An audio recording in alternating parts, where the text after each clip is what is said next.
tu peux le voir, cette année, beaucoup de figurines Naruto sont sorties. Alors si tu sais pas laquelle acheter pour Noël, pour te faire plaisir ou pour faire plaisir à un de tes proches qui kiffe Naruto, t'es tombé au bon endroit puisqu'aujourd'hui on va te faire le top 10 des figurines sorties en 2023, meilleur rapport qualité-prix. Rock Lee Shippuden, 8 portes ouvertes. Vous savez à quel point Rock Lee est l'un de mes personnages préférés de Naruto, beaucoup trop sous-coté. Il aurait pu devenir Hokage s'il ne s'était pas fait les croisés. Dans sa tenue de genin, énervé comme jamais, on sent toute la puissance qui se dégage de lui. Seul petit point négatif, les nerfs sur son visage qui sont un peu moins visibles que sur le prototype. Mais au-delà de ça, la figurine en elle-même est une masterclass. On attend juste son retour dans Boruto. Kakashi Vibration Star, et vous ne rêvez pas, elle est aux alentours de 15 €.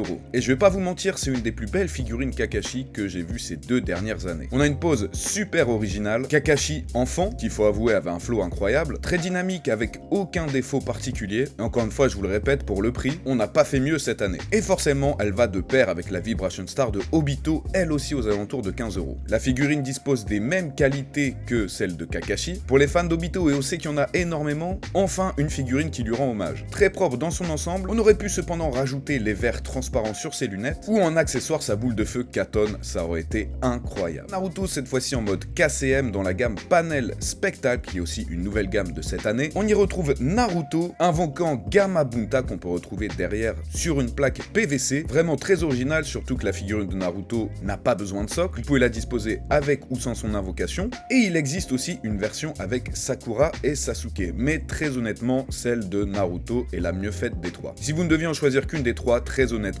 partez sur Naruto.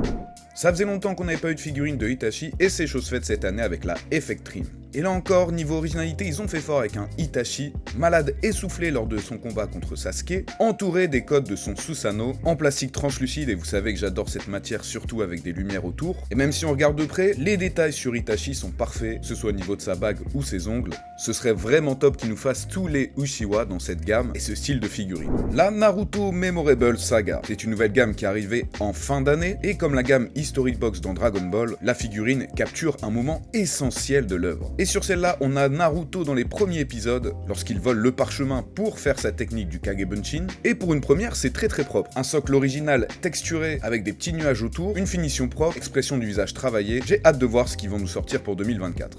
Vibration Star de Deidara, parce que bon, il fallait quand même rajouter quelques antagonistes. Vraiment, c'est la plus belle Vibration Star, même pas de cette année, mais depuis toujours. La figurine est blindée de détails, regardez la langue qui sort de sa main avec la bouche sculptée, le niveau de détail de peinture au niveau de ses ongles, et regardez cet effet de chair muscle cousu sur son bras, avec le visage sadique de Deidara, c'est tout ce qu'on demandait. Par contre, elle est assez compliquée à monter, donc une fois que c'est fait, ne jouez pas trop avec. Et forcément, elle va de pair avec la Vibration Star de Uchiwa Sasuke. Bon alors là, pour le coup, il y a vraiment des détails partout. Il est torse nu, donc forcément la définition musculaire est au rendez-vous, mais regardez aussi le cordon qui lui sert de ceinture, les effets de matière sont parfaitement sculptés, ce qui les rend réalistes, on a les effets de Raikiri transparents, ses Sharingan sont détaillés, et on a même sa marque maudite. Et surtout sa pose acrobatique comme ça en suspension, ils ont tout donné pour la réalisation de cette figurine.